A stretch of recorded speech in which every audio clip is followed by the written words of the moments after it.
అందరం ఒకసారి పరిశుద్ధ గ్రంథంలో నుండి తెస్సలోనికీయులకు రాసిన రెండవ పత్రిక 2వ అధ్యాయం 4వ వచనం చదువుదామండి.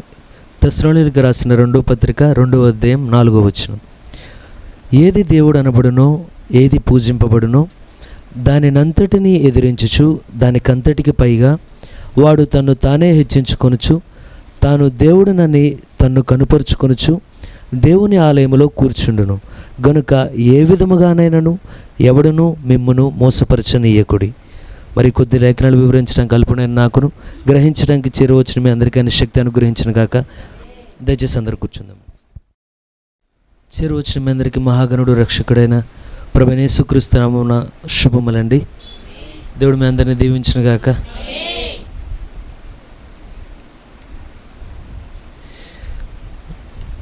మరి గడిచిన మాసము మరి దేవుడు దయ చూపాడు. ఒక్కసారి ఏమైంది, రిపీట్ మెసేజ్ అయిపోతున్నాయి. నేను ఇక్కడ చెప్పిందే మళ్ళీ ఆదివారం పొద్దున అక్కడ చెప్పడం కానీ, లేకపోతే అక్కడ చెప్పింది ఇక్కడ చెప్పాల్సి వస్తుంది.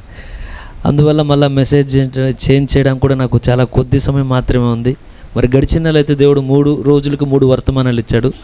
2 రోజుల వ్యత్యాసమే అప్పుడు. మరి ఈసారి కూడా ఆదివారం వరకు దేవుడు దయ చూపాడు. మరి ప్రయత్నిస్తున్నాను ఆదివారం వర్తమానం చెప్పకూడదు ఈరోజు అని. అంటే అది సిద్ధపడి ఉంటాం కదా, ప్రార్థనలంతా గడిపి నైట్ అంతా అట్లా సిద్ధపడి ఉంటాం. ఇంకా తర్వాత ఇప్పుడు మళ్ళీ బుధవారానికి వచ్చేసరికి కొంచెం సమయం అటు ఇటుగా ఉంటుందండి. ఎంతమంది ఆనందంగా ఉన్నారు? అందరూ ఆనందంగానే ఉన్నారు. మరి నేను చిన్న సబ్జెక్ట్ అండి, చాలా చిన్న సబ్జెక్ట్. దేవుడు అందరికీ అర్థమయ్యేట్లే దేవుడు దయ చూపను కాక. మనం చదివింది ఒకసారి మళ్ళీ చదువుదాం. తెస్సలోనికీయులకు రాసిన 2వ పత్రిక 2వ అధ్యాయం 4వ వచనం. ఏది దేవుడు అనబడునో, ఏది పూజింపబడునో దానినంతటినీ ఎదిరించుచు దానికంతటికి పైగా వాడు తన్ను తానే హెచ్చించుకొనుచు తాను దేవుడునని తన్ను కనపరుచుకొనుచు దేవుని ఆలయంలో కూర్చుండును గనక ఏ విధముగానైనను ఎవడునూ మిమ్మును మోసపరచనీయకుడి. అయితే ఇప్పుడు నేను ఈ వచనంలో ఏ సబ్జెక్ట్ తీసుకోవట్లేదండి, ఒక పదం మాత్రమే, చిన్న పదం మాత్రమే నేను తీసుకుంటాను. అయితే వాస్తవానికి ఇక్కడ మనం ఇంతకుముందు తెస్సలోనికీయులకు రాసిన మొదటి పత్రికను గురించి మనం విన్నాం.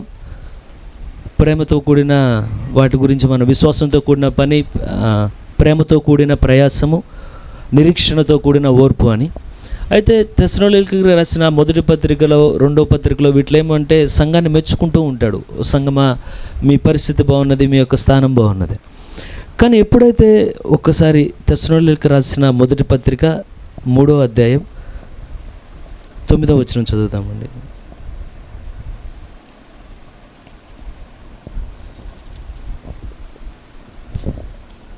మేము మీ ముఖము చూచి మీ విశ్వాసములో ఉన్న లోపమును తీర్చున్నట్లు అనుగ్రహించుమని రాత్రింబగళ్ళు అత్యధికముగా దేవుని వేడుకొనుచుండగా మన దేవుని ఎదుట మిమ్మును బట్టి మేము పొందుచున్న యావత్తు ఆనందమును నిమిత్తము దేవునికి తగినట్టుగా కృతజ్ఞతాస్తుతులు ఎలాగూ చెల్లింపగలం. ఒక పక్కనేమో మీరున్న చదివితే పైన వచనాల్లో 1వ అధ్యాయం ప్రారంభ వచనాల్లోనేమో మీ విశ్వాసం చాలా బాగుంది, అద్భుతంగా ఉంది అనేక వివరించుకుంటూ వస్తున్నాడు. కానీ మరలా అదే పత్రికలో 3వ అధ్యాయానికి వచ్చి మరలా మనం 6-7 కింద వచనాలకు వచ్చేసరికి మాత్రం మీ విశ్వాసంలో ఇంకొన్ని లోపాలు ఉన్నాయి, ముఖాముఖిగా నేను మిమ్మల్ని కలిసి కొన్ని మీకు సరిచేయాలని కోరుతున్నాను అంటాడు. ఏవైతే అతను మొదటి తెస్సలోనికీయుల పత్రికలో చెప్పాడు ఆ కార్యాలు, వాటిలో చాలా వరకు 2వ తెస్సలోనికీయుల పత్రికలో వచ్చేసరికి ఒక్కొక్క దానికి తను సరి చేసుకుంటూ వెళ్తూ ఉంటాడండి. అయితే ఈ 2 పత్రికలు, తెస్సలోనికీయులకు రాసిన మొదటి పత్రిక, 2వ పత్రిక, ఈ 2 పత్రికలకు రాసిన మధ్యలో వ్యవధి చాలా తక్కువ, 1 year గ్యాప్ ఉంటుంది అంతే. 1 సంవత్సరం, దాదాపు 51 శకం అనుకోవాలి, క్రీస్తు శకం 51. ఆ టైంలో తెస్సలోనికీయులకు రాసిన మొదటి పత్రిక రాశాడు. ఇంకా 1 year కూడా కంప్లీట్ అవ్వకముందే సెకండ్ లెటర్ రాశాడు. రాసిన తర్వాత వారి మధ్యలో కొన్ని లోపాలు ఉన్నాయి. ఆ లోపాల గురించి మాట్లాడుతున్నాడు. ఏమనంటే, మీరు ఆ సంఘంలో ఉన్న లోపం ఏంటంటే ఒక రాంగ్ డాక్టరీన్ ఒకటి వచ్చింది లోనికి. ఏమనంటే ఆల్రెడీ అంటే ఇప్పటికీ ఉన్నది అంటే మెసేజ్లో ఏమనంటే ర్యాప్చర్ అయిపోయిందని చాలామంది నమ్ముతారండి. ఈ మనమున్న మెసేజ్లోనే ఎత్తబడుట అయిపోయింది, మనం 1000 ఏండ్ల పాలనలో ఉన్నామని నమ్మే ప్రజలు ఉన్నారు. అయితే నాకు చాలా ఆశ్చర్యం అనిపించిన కార్యం ఏంటంటే, ఏదైతే మనం ఈ రోజున కొన్ని చదివి ఇవి తప్పు బోధలు, ఇవి నిజం కాదు అనుకుంటున్నామో, అసలు ఈ రోజున కాదు తప్పు బోధలు వచ్చినది, అసలు పౌలు జీవించిన కాలంలో ఇంకా సంఘం సంపూర్ణంగా స్థిరపడుతూ ఇంకా పౌలు అనేక వాక్యాలు చెప్తూ ఉన్నాడు. ఇంకా అది ప్రాసెస్లో ఉంది. ఇంకా ఎప్పుడైతే తను నిజమైన వాక్యాన్ని ప్రజలకు అందిస్తూ ఉన్నాడో అప్పటికి, అంటే ఇంకా ఒరిజినల్ కూడా ఫుల్ఫిల్గా బయటకు వచ్చే లోపలే రాంగ్ డాక్టరీన్స్ అంటే తప్పుడు సిద్ధాంతాలన్నీ సంఘాన్ని అల్లుకుపోతుంటే పౌలు ఒక భయపడతా చెప్తున్నాడు. ఏమనంటే, అయ్యా మీరేం కంగారు పడుతుంది, ర్యాప్చర్ అయిపోయిందని ఎత్తపట్టు వచ్చేసింది నేను అనుకోమాకండి. కానీ పౌలు ఏమన్నాడంటే ఇంకా సమయం ఉన్నది దానికి. ఒక పక్కన సమయం ఉంది అని చెప్తున్నాడు సంఘానికి, మరొక ప్రక్కన ఏమంటాడంటే ఎల్లప్పుడూ మెలకుగా ఉండండి, మనం రాత్రి సంబంధికులం కాదు కానీ పగటి సంబంధికులం కనుక శత్రువు ఎప్పుడు వస్తాడో మనకు తెలియదు అని చెప్తుంటాడు. ప్రభువు రాకడ వరకు మనం సజీవులుగా ఉంటామని చెప్తూ ఉంటాడు. మరొక పక్కనేమో తప్పు బోధన ఖండిస్తున్నాడు. ఏమనంటే మీరు అనుకున్నట్టు ఎత్తబడుట అయిపోలేదు, 1000 ఏళ్ల పాలనలో లేవు, లేకపోతే ఏదో వచ్చేసింది, ఇవేం మీరు తలంచద్దని. అయితే దాంట్లో ఆ వచనంలో ఉన్న ఒక చిన్న కార్యం తీసుకుంటే దాంట్లో ఏమంటాడంటే, ఎవరైతే దేవుడి కన్నా తను హెచ్చించుకొనుచున్నాడో ఆ విషయం మనకు తెలుసు. అది ఎవరండి? పోప్. మీరు అక్కడ పోప్ గురించి ఉన్నది ఆ లేఖనం. ఏమంటే దేవుడి కన్నా తను ఎక్కువగా హెచ్చించుకుంటున్నాడు, ఆ స్థానంలో కూర్చొని ఉన్నాడు. అయితే ఆ లేఖనం ఏమంటుందంటే, అయినా సరే వాస్తవానికి ఇప్పుడు పోప్ ఒక చాలా ముందున్న రోజుల్లో అతను ఒక చాలా గొప్ప కార్యాన్ని చేయాలండి. గొప్ప కార్యం అంటే ఒక భయంకరమైన కార్యం అతని ద్వారా జరగబోతుంది. కానీ దేవుడి కృప వల్ల ఏంటంటే అది మన రోజుల్లో జరగదు. ఎందుకంటే పౌలు ఏమన్నాడంటే, ఉన్నది ముందు ఇంకా జరగవలసిన కార్యాలు, కానీ అడ్డగించువాడు ఇప్పుడు ప్రస్తుతం అడ్డుగా నిలబడ్డాడు. ఏమనంటే ఇంకా మీకు చెప్పాలంటే, హతసాక్షుల కాలంలో ఎలా అయితే హింసలు క్రైస్తవులు ఎదుర్కొన్నారో రానున్న దినాల్లో సేమ్ అలాగే మళ్ళీ హింసలు జరగబోతున్నాయి. ఇప్పుడు మణిపూర్ అని ఒకటి చదివాం కదా, ఇక మీదట మణిపూర్ కాదు ప్రపంచం మొత్తం తిరుగుతుంది. అక్కడ ఒకటే కారణం ఏమనంటే, వచ్చే రోజుల్లో నువ్వు నిలబడితే దేవుని కోసం నిలబడతావా, లేకపోతే మృగపు ముద్ర వేసుకుంటావా, ఈ రెండే జరగబోతున్నాయి. పౌలు ఏమన్నాడంటే, అదే ఇప్పుడని మీరు కంగారు పడబాకండి. కారణం ఏంటంటే, ఆ అసలైన వాడు ఆ గుర్రాన్ని ఎక్కి, మనం 4 గుర్రాల గురించి ఉంటాం కదా, ఏమేంటిదండి, ఏంటిది? ఫస్ట్ తెల్లని గుర్రం, ఎర్రని గుర్రం, నల్లని గుర్రం, డెత్. అయితే మీరు గమనించండి, కేవలం స్పిరిచువల్ డెత్తే కాదు కానీ ముందున్న కాలాల కన్నా ఈ రోజున జనాలు ఎంత పుడుతున్నా, ఎంత మెడిసిన్ ఉన్నా, ఎంత మెడికల్ ఉన్నా చావు రేట్లు కూడా ఇంతకు ముందు కన్నా ఇప్పుడు ఎక్కువగానే కనబడుతున్నాయి. మీరు ఎక్కడ చూసినా దాదాపు కుర్రోళ్ళే చచ్చిపోయేది ఆ ఫోటోలు పెట్టేది ఏదైనా. అయితే మనం అనుకున్నట్టు ఇంకా వాడు పరిపూర్ణతలోనికి రాలా, అంటే వాడు ఇంకా పరిపాలించే సమస్తం ఇంకా వాడి యొక్క హస్తంలో తీసుకోలేదు. కానీ ఎప్పుడు తీసుకుంటాడయ్యా అంటే, ఎప్పుడైతే వధువుని దేవుడు మధ్యాకాశంలో తీసుకుని ఆయన ఎప్పుడైతే వెళ్ళిపోతాడో, ఆయన వెళ్ళిన తర్వాత అప్పుడు అసలు రూపం బయటకు వస్తుంది. అయితే ఈ లేఖనం అంతా చదివిన తర్వాత నేను ఈ లేఖనంలో ఇదేమీ నేను తీసుకోవట్లేదు, ఒక్క చిన్న సబ్జెక్ట్ మాత్రమే దీంట్లో. అయితే ఏమంటున్నాడంటే, ఏ విధముగానైనా సరే దయచేసి మీరు మోసపోబాకండి, బై ఎనీ మీన్స్, ఏ కారణమైనా సరే మోసపోబాకండి. అయితే గడిచిన దినాల్లో ఇక్కడ నేను ఒక విషయం పంచుకున్నది ఏమనంటే, దేవుని చేతిలో వాడబడే బలమైన సాధనలు ఎంతమంది గుర్తున్నదండి? మరి దేవుడు చాలా మంచి నడిపించి జరిగించాడు. అయితే ఏదైతే దేవుడి చేతిలో బలమైన ఆయుధాలుగా మనం వాడబడతామో అని ఇక్కడ చెప్పడం జరిగింది. అదే ఆదివారానికి వచ్చేసరికి మళ్ళీ దేవుడు చిన్న ఆలోచనను బట్టి, సరే వాడబడ్డం అంటే ఇక్కడ అందరూ వాడబడుతున్నామండి. వాస్తవానికి బలిపీఠం మీద నేను వాడబడుతున్నాను, అక్కడ సౌండ్ సిస్టమ్ ఆపరేట్ చేసే వాళ్ళు వాడబడతారు, డీకన్స్ వాడబడతారు, పాటలు పాడేవాళ్ళు, అందరూ వాడబడుతున్నాము. వాడబడుతుంటే 2 ప్రశ్నలు, మీరు వాడబడేది దేవుని ఆత్మచేత కింద వాడబడుతున్నారా, సాతాను కింద వాడబడుతున్నారు? ఎందుకంటే అందరూ వాడబడతారండి, ఇక్కడ నేను వాడబడుతున్నా. ఏ పాత్రనైనా సాతాను తీసుకోగలడు. అయితే ఇక ప్రప్రదమైన ప్రశ్న ఏంటంటే, నువ్వు వాడబడేటప్పుడు నీలో ఉన్న స్వభావం ఏంటి, నేచర్ ఏంటి? ఒకవేళ సంపూర్ణంగా దేవుని యొక్క ఆత్మచేత దేవుని పని కొరకు వాడబడుతున్నావా, లేక ఇంకా నీలో ఉన్న పాత స్వభావం నిన్ను వెంటాడుతుందా అని. అయితే అది గడిచిన ఆదివారం అక్కడ పంచుకున్నాను, అది మళ్ళీ మీకు వీడియోలో వస్తుందా చూడండి. నేను సేమ్ అది ఇక్కడ రిపీట్ కూడా చేయలేను, అంతే మళ్ళా అంత నడిపింపుతో చెప్పలేను అది. అయితే ఈరోజు నా ప్రశ్న ఏమనంటే, పౌలు యొద్దకు వస్తే పౌలు పాత స్వభావంతో ఉన్న వ్యక్తి కాదండి. పౌలు పరిశుద్ధాత్మ బాప్తిసం పొందాడా? ఎంతమంది పొందాడు అంటారండి? కానీ పౌలు ఎప్పుడైతే పరిశుద్ధాత్మ బాప్తిసం పొందిన తర్వాత మనం ఏమనుకుంటామంటే, చాలామందికి మనకున్న ఆలోచన, ఒక్కసారిగా మనం పరిశుద్ధాత్మ బాప్తిసం పొందితే మన హృదయంలో భయం అనేది ఉండదు, మన హృదయంలో ప్రశ్న అనేది ఉండదు, మన హృదయం అంతా అసలు చాలా నూతనంగా మారిపోతాం, మనమంతా నూతన క్రైస్తవులుగా అయిపోతాం. చాలా కారణాలు ఉంటాయి. కానీ అంటే మనం అనుకునేది, పౌలుని మీరు గమనిస్తే, పౌలు ఎప్పుడైతే పరిశుద్ధాత్మ బాప్తిసాన్ని పొందాడు, ముఖాముగ్గా అగ్నిస్తంభాన్ని చూశాడు. ఏ అగ్నిస్తంభం అంటే ఇశ్రాయేల్ ఏ అగ్నిస్తంభం నడిపించిందో అదే అగ్నిస్తంభం పౌలు కూడా కలుసుకున్నది కదా. అయితే ఎప్పుడైతే ముఖాముఖిగా వచ్చాడు, ఇన్ని అనుభవాలు పౌలులో జరిగిన తర్వాత, కానీ పౌలు ఇప్పటికీ ఏమన్నాడంటే, ఒక్కసారి కొన్ని వచనాలు వేగంగా తెద్దామండి.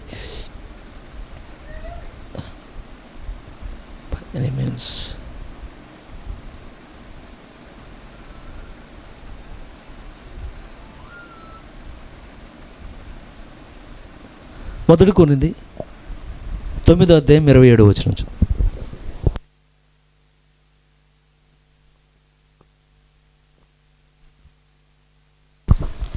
గాలిని కొట్టినట్టు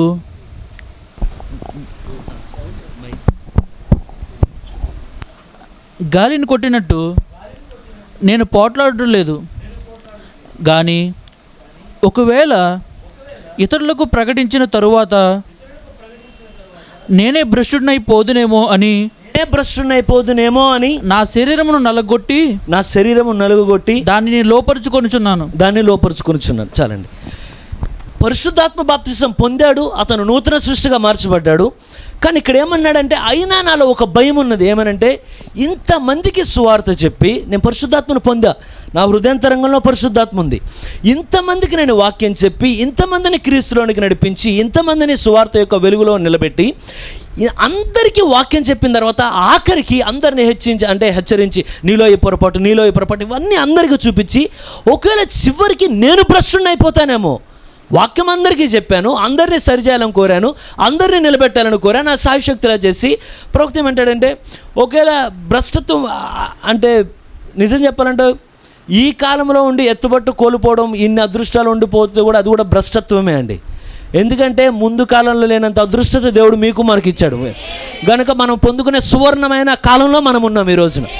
ఇది పొందుకోపోతే ఇక అది నాశనం, ఇక అది మనలో ఎవరికి జరగకూడదని నేను కోరుతున్నాను.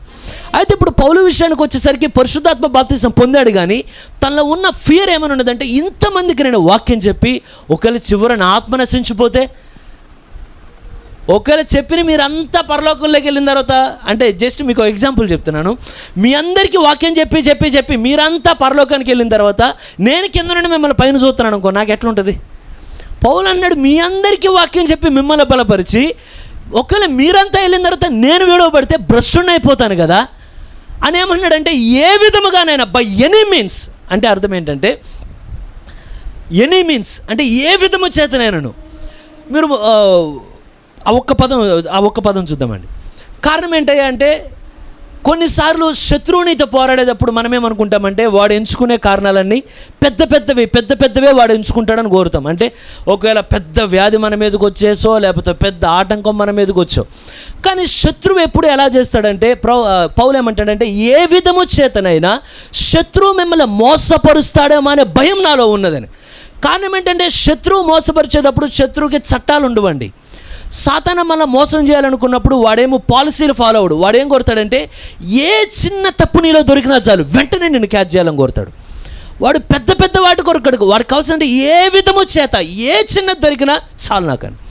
అయితే ఒక్క కార్యం ముందు చెప్పాలి, పరిశుద్ధాత్మ బాప్తిసం పొందడం అంటే దీంట్లో కూడా ఒక సిద్ధాంతం ఒకటి ఉన్నది. సరే సమయం ఉంటే ముందు చెప్తానండి, నాకున్న కొద్ది వర్తమానం ముందు చేస్తాను.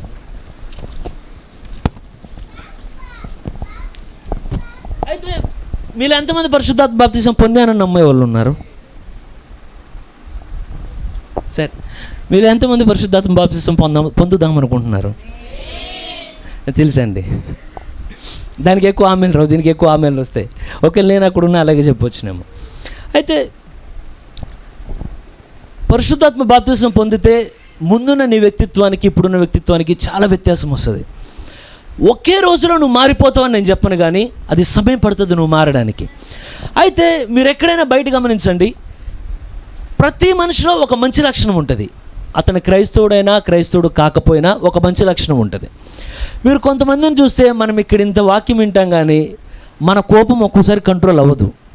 మనం చాలా ఫైర్ అయిపోతాం, షార్ట్ టెంపర్ ఉంటుంది, రకరకాల టెంపర్లు ఉంటాయి మనకి.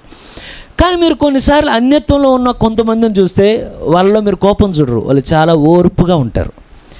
కొంతమందిని మనలో చూస్తే మనకి ఎప్పుడైనా అవసరతలో ఎవరైనా ఉన్నప్పుడు ఇవ్వాలంటే లిటిల్ బిట్ ఫీర్ ఉంటుంది లోపల, ఇచ్చేస్తే తర్వాత నా పరిస్థితి ఏంటని. పిల్లలకి చాక్లెట్ ఇచ్చి ఒక 5గురికి ఇమ్మన్నాం అనుకోండి, 5 చాక్లెట్లు ఇచ్చి 5వ వాడికి ఇచ్చేటప్పుడు చివరి చాక్లెట్ చూస్తాడు, ఏమనంటే వీడికి ఇస్తే నాకేమైపోతుందా అని. అంటే మీరు చూడండి, మనలో ఒక అన్ని మంచి లక్షణాలు ఉండవు, ఉంటే ఒక మంచి లక్షణం ఉంటుంది, మిగతా అన్ని పనికిమాల లక్షణాలు ఉంటాయి, వ్యర్థమైన లక్షణాలు ఉంటాయి. కానీ ఇప్పుడు మీరు అలా చూసి వాళ్ళు పర్ఫెక్ట్ వీళ్ళు పర్ఫెక్ట్ అని చెప్పలేం. కానీ ఇప్పుడు దేవుడు ఏం కోరుతున్నాడంటే, నీలో నాలో స్వాభావికంగా ఒక మంచి లక్షణం ఉన్నది, కానీ ఆయన ఏమనుకుంటున్నాడంటే నీలో ఉన్న లక్షణాలన్నీ మంచిగా చేయాలని కోరుతున్నాడు ఆయన. అదేమైందంటే పర్ఫెక్షన్లోనికి నడిపిస్తుంది, అంటే పరిపూర్ణతలోనికి దేవుడు నడపాలని కోరుతున్నాడు ఆయన. అయితే ఎప్పుడైతే నువ్వు పరిపూర్ణతలోనికి వెళ్తావో, వెళ్ళినప్పుడు మొట్టమొదటిగా నీ హృదయంలో మారే కార్యం ఏంటంటే, మనం ఎన్ని విధాలుగా ఉన్నాం? శరీరం, ఆత్మ, అంతరాత్మ. నువ్వు పరిశుద్ధాత్మ బాప్తిసం పొందినప్పుడు మారేది శరీరమా, ఆత్మ, అంతరాత్మ? అంతరాత్మ మారుద్దండి. కారణం ఏంటయ్యా అంటే, దీన్ని కొంతమంది ఏమనుకున్నారంటే, మన లోపల ఒక స్వభావం అనేది ఉంటుంది. ఆ స్వభావం ఏదైతే ఉంటుందో అది సాతాను. ఎప్పుడైతే నువ్వు బాగా ప్రార్థన చేస్తావో, దేవుడి దగ్గర అడుగుతావో, దేవుడు వెంటనే పరిశుద్ధాత్మనిచ్చి దీన్ని మొత్తం నాశనం చేసేసి దేవుడు మళ్ళీ కొత్తగా ఇంకోటి పంపిస్తాడు, అదే పరిశుద్ధాత్మ దేవుడు అని ఎంటే మెసేజ్లు చెప్పేవాళ్ళు ఉన్నారు కొంతమంది. అయితే ప్రవక్త చాలా స్పష్టంగా ఏం చెప్తున్నాడంటే, నీ యొక్క అంతరాత్మ మొత్తం నాశనం చేసేసి ఇట్లా జరగదు, కానీ నీలో ఉన్న అంతరాత్మ నీలోనే ఉంటుంది, ఆ సోల్ అనేది. ఒకప్పుడైతే మురికి ఆత్మలు, ఇది ఆదివారం మెసేజ్లో చెప్పా, అది ఎక్కడి నుండి వస్తుంది ఆ నేచర్ అనేది, అది ఇప్పుడు నేను కంటిన్యూ చేయను. ఆ నేచర్ ఒక దగ్గర నుండి వస్తుంది అది. అయితే ఆ నేచర్, ఆ స్వభావం ఏదైతే ఉంటుందో, పరిశుద్ధాత్మ వచ్చినప్పుడు దీన్ని పూర్తిగా కాల్చేసి కొత్తది రాదండి. ఏదైతే నీ ప్రాణానికి ఒక స్వభావం ఉన్నదో ఆ స్వభావాన్ని మాత్రం తీసేసి, ఎంతమందికి అర్థమవుతుందండి, కొత్త స్వభావాన్ని దేవుడు ఆ హృదయంలోనికి వచ్చి సింహాసనాసీనుడిగా ఉండి నడిపిస్తాడు ఆయన. అయితే నీ లోపల ఏదైతే అంతరాత్మ మారిపోతే ఇక నీలోనే నిత్య జీవం ఉన్నట్టు. ఇక నిత్య జీవం అంటే you are the eternal life. ఇక ఎందుకంటే నీకు అంతం అనేది లేదు, దేవునికి ఆది లేదు అంతం లేదు, అలాగే నీకు ఆది లేదు అంతం లేదు. ఎందుకంటే నీలో ఉన్నది ఎటర్నల్ లైఫ్, దేవుని యొక్క జీవమే నీలోనికి వచ్చినది. అయితే దెయ్యము ఏ రోజున వాడి జీవితకాలం అంతా నీతో పోరాడినా, ఒక్కసారి కూడా లోనికి వెళ్ళి, ఒక్కసారి నువ్వు పరిశుద్ధాత్మ బాప్తిసం పొందిన తర్వాత నీలో ఉన్న ఆ లోపల అంతరాత్మ మారిపోయినది కదా. ఎవరి చేత మార్చబడింది? ఎంతమంది కోరుతున్నారు మారాలని? ప్రభు మా పాత స్వభావాలు మాకు వద్దు నాయన, వాటితో ఇప్పటికే ఇసుకెత్తిపోయాము నాయన. చాలాసార్లు క్రైస్తవులుగా కనబడ్డాం, బాగా అనుకున్నాం, కానీ ఒక్కోసారి ఎప్పుడైతే పరిస్థితులు మారినాయో మాలో ఒరిజినల్ నేచర్ బయటికి రాగానే, అమ్మో ఏంటి మాలో వీడు ఇంతకాలం లోపల ఉన్నాడా అనిపిస్తుంది అప్పుడు. అయితే కానీ నీలో పరిశుద్ధాత్మ వస్తే ఎంతకాలమైనా నువ్వు ఒకేలా ఉంటావండి. ఎంతమంది కోరుతున్నారు దాన్ని? ప్రవక్త ఏమంటాడంటే, ఇట్స్ నాట్ ఎ రీప్లేస్మెంట్ అంటాడు. అంటే అర్థం ఏంటంటే, నువ్వు ఒక్కసారి పరిశుద్ధాత్మ బాప్తిసం పొందావనుకో, దెయ్యము ఏ రోజున లోన చేపెట్టి నీ లోపల స్వభావాన్ని మార్చలేడు. ఇది అవుట్ అంటే ఇంకంటే వాడు పూర్తి ఓడిపోయాడు, వాడు బయట నుంచుంటాడు, నేను ముట్టుకోలేనయ్యా దాన్ని అని. అయితే ఎప్పుడైతే నీ అంతరంగం మారిందో, ఇది కేవలం రీప్లేస్మెంట్. అంటే దెయ్యం పోయి దేవుడు వచ్చాడు, లేదంటే పాత స్వభావం పోయింది కొత్త స్వభావం, అలాగే కాదండి. దీన్ని ఏమంటారంటే రిజరెక్షన్ అంటారు. ఏమనంటే పునరుద్ధానం. ఏంటిది? ఎంతమంది పరిశుద్ధాత్మ బాప్తిసం పునరుద్ధానం అని నమ్ముతున్నారండి? కారణం ఏంటంటే, నువ్వు ఇక్కడే ఉన్నావు, నీ శరీరం పునరుద్ధానం అంటే ఏమవ్వాలి? విడిపించబడాలి, విమోచించబడాలి, సంపూర్ణంగా మారిపోవాలండి. మీ శరీరం నా శరీరం మారలా, ఇలాగే ఉంది. కానీ నువ్వు పరిశుద్ధాత్మ బాప్తిసం పొందినప్పుడు నీ అంతరంగంలో ఉన్న ఆ స్వభావం ఏదైతే సాతాను చేత పట్టబడిందో, పడిపోయిన స్థితిలో నుండి దేవుడు లేవనెత్తి అది ఏ స్థితిలో ఉందో ఆ స్థితిలో దేవుడు నిలబెడతాడు దాన్ని. ఇది రిజరెక్షన్. ఎక్కడ రిజరెక్షన్ అంటే లోపల జరిగే పునరుద్ధానం. ఇది లోపల పునరుద్ధానం జరిగితే ఆటోమేటిక్గా బయట ఈ శరీరం రూపాంతరంలోనికి వెళ్తుందండి. అయితే ఎప్పుడైతే ఇక్కడ సబ్జెక్ట్ ఏంటంటే, ఇప్పుడు నీ లోపల అంతరంగం మారిపోయినది, కానీ సాతానికి ఇంకా నీతో ఎందుకు నాతో పోరాడతాడంటే, ఈ ఆత్మ మీద వాడికి ఇంకా నీతో నాతో పోరాడే అవకాశం ఉన్నదండి. వాడికి నీ బ్రెయిన్ మీద నా బ్రెయిన్ మీద వాడికి ఇంకా పోరాడే అవకాశం ఉన్నది వాడికి. గనుకనే మనం ఎంత క్రైస్తవులుగా మారినా ఇంకా పోరాటం ఎదుర్కొంటాం. అయితే దేవుడు దయ చూపించిన గాక. ఎంతమంది మీ అంతరంగం మారాలని కోరుతున్నారు? మీ అంతరంగం మారితే పోరాటం ఉంటుందా ఉండదా? ఉంటుంది. ఎంతమందికి అర్థమైందండి? నీ మైండ్లో పెద్ద బ్యాటిల్ జరుగుద్ది. అంటే ఏమనంటే, మూడో ప్రపంచంతో అక్కడ కాదు, ఇక్కడ జరుగుద్ది మూడో ప్రపంచంతో. నీకు ఏం అర్థం కాదు. కొన్నిసార్లు మనకు వచ్చే ఆలోచనలు ఉంటాయంటే, నాకు వచ్చిన ఆలోచన కానీ చాలాసార్లు చెప్తామంటే, నిజంగా ఇదే డిస్ప్లే 2 కరెంట్ వైర్లు ఇక్కడ పెట్టి మీకు వచ్చిన ప్రతి ఆలోచన ఇక్కడ కనబడింది అనుకోండి, ఒక్కళ్ళు ఉండరు, చర్చిలు అందరూ పారిపోతాం. ఎందుకంటే మనకెంత భయంకరమైన ఆలోచనలు వస్తే మనకు తెలుసు. అవునా కదండి? కానీ గమనించు, నీకొచ్చే ఏ ఆలోచన నిన్ను నిత్య జీవం నుండి వేరు చేయలేదు, కానీ నీ లోపల నువ్వు రక్షించబడ్డావు కనుక నువ్వు విమోచన దినం వరకు ముద్రించబడ్డావు. నిన్ను ఏ దయ్యము తాకలేదు, ఏ ఆలోచన నిన్ను వేరు చేయలేదు, నువ్వు ఎల్లప్పుడూ ఆయనతో పాటు ఉంటావు. కానీ ఇప్పుడు ఫైట్ ఎక్కడున్నది? మైండ్, స్పిరిట్, ఆత్మ. అయితే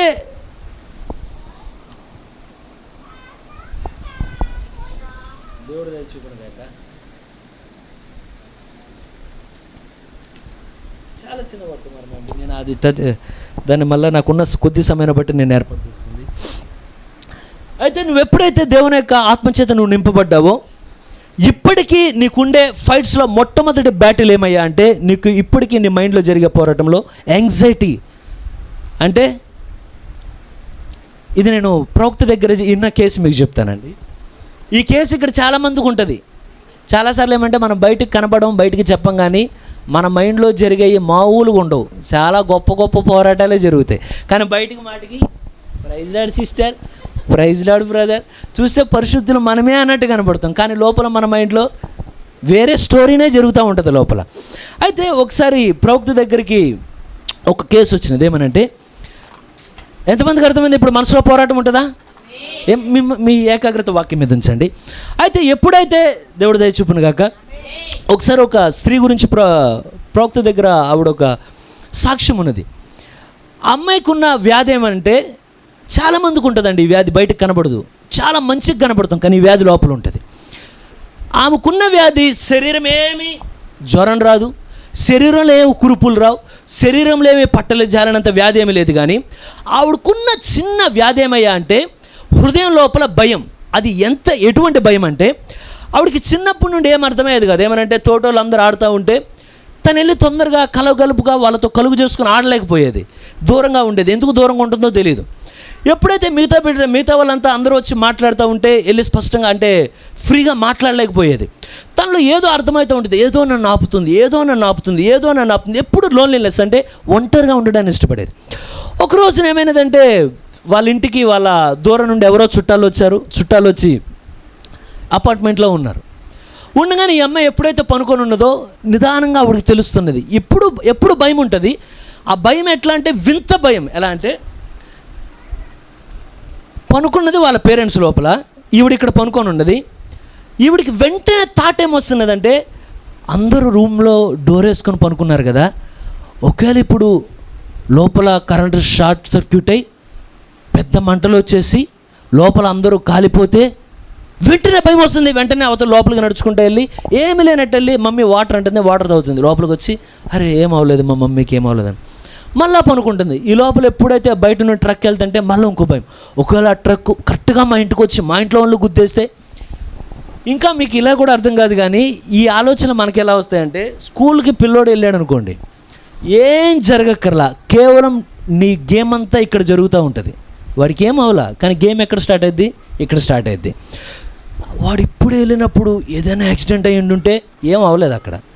నువ్వు వెంటనే టైం చూస్తావు, లేట్ అయిపోయింది, పలానాదేమో. ఈ ఫియర్ ఎప్పుడైతే నీలో ఎక్కువ అవుతూ ఉంటుందో, ప్రవక్త అన్నాడు, నువ్వు ఇదొక స్పిరిట్, అది ఎప్పుడైతే నీ హృదయాన్ని అలా తాకి, అంటే నీ యొక్క ఆలోచనలు అది ఎప్పుడైతే అలా గ్రిప్ చేసి పట్టుకుంటుందో, ఆఖరికి ఎప్పుడైనా ఒక సిస్టర్ మీతో మాట్లాడలేదు అనుకోండి, ఒక బ్రదర్ మీతో మాట్లాడలేదు అనుకోండి, ఏం చేయక్కర్లా, ఇక నీకు నువ్వే లోపల ఆలోచించుకుంటుంటావు. నేను ఆ బ్రదర్ని ఆ రోజునేమన్నా అన్నానా, ఆ రోజున నీ మాట అన్నానే బ్రదర్ ఏమని అనుకున్నాడా, ఏం జరగలే అక్కడంతా. ఏంటి మొత్తం నీ లోపల గేమ్ స్టార్ట్ అయిపోద్ది.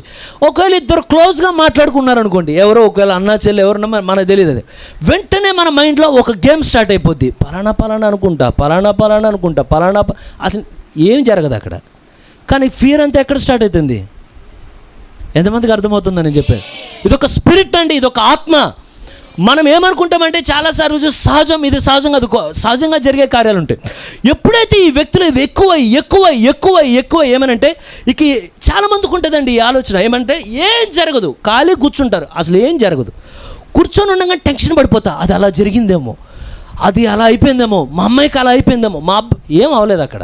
కానీ కేవలం నీ మనసుని ఎవరు టేకప్ చేశారు? సాతాను ఎప్పుడైతే టేకప్ చేసి వాడి యొక్క హస్తంలోనికి తీసుకుంటాడో వాడే ఒక్కొక్క ఆలోచనకి లోపలేస్తుంటాడంట. మనం ఎంత మంచి వాళ్ళమంటే మన బరువు మనం మోసేది కాక వాడి బరువును కూడా మోస్తాం. ఏమంటే ఇవునైనా 4 ఆలోచనలు మేము ఖాళీకి వెళ్తున్నామని. మనకున్న ఆలోచనలే సరిపోతాయి కదా, మళ్ళీ ఆడు ఆలోచనలు ఎందుకు మనకి? కారణం ఏంటయ్యా అంటే అనుమానం, అవిశ్వాసం, సందేహం, భయం. ఏది దేవుని యొక్క లక్షణం కాదండి, అది సాతాను యొక్క లక్షణం. కనుక ఎప్పుడు ఆలోచన వచ్చినా ఏం చెప్పాలంటే డెవిల్, అది నాది కాదు కానీ నీ ఆలోచన. కానీ దేవుని ఆలోచన అంటే విశ్వాసం అనేది నా ఆలోచన, నమ్మడం అనేది నా ఆలోచన, జరుగుద్దని నా హృదయంలో లోతుల్లో నమ్మేది నా ఆలోచన. నేను దేవుని బిడ్డను కానీ దెయ్యం బిడ్డను కానీ నేనని వాడు ఎల్లప్పుడూ నీకు ఇస్తుంటాడు. కానీ నువ్వు ఎప్పుడు ఏం చేయాలంటే వాడిని తోసేస్తూ ఉండాలి. నువ్వు ఒకవేళ నువ్వు తొయ్యలేదనుకో, ఇందాక వస్తా ఉంటే టైం సరిపోదేమని మళ్ళీ నాకు ఏదో బుక్ కూడా ఇచ్చి పంపించారండి, మెసేజ్ బుక్ అక్కడ ఉందేమో. ప్రవక్తను ఎవరు అడిగినట్టు, అయ్యా నాకు చెడు ఆలోచనలు రాకుండా ఉంటాయి. అమ్మ నీకు చెడు ఆలోచనలు వస్తాయి, ఎందుకంటే నువ్వు ఏ పొలం మీద కూర్చున్నా సరే పక్షులు పోతానే ఉంటాయి. కానీ ఎప్పుడైతే ఒక్కొక్క పక్షి నీకు ఒక ఆలోచన వేస్తా, పలానాది అలా జరిగిందనగానే నువ్వు వెంటనే, కారణం ఏంటంటే చాలామందికి ఉన్న పోరాటం బయట పోరాటాలు లేవండి. సంఘంలో అందరం కలిసి ఉన్నాం, పెద్ద పోరాటమే లేదు. ఇంటి పొరుగులో పోరాటం అంతా ఎక్కడంటే జరిగిందని పోరాటం కాదు, జరుగుద్దేమో అని మైండ్లో పోరాటం. ఇది ఎంతమందికి అర్థమైంది నేను చెప్తున్నాను?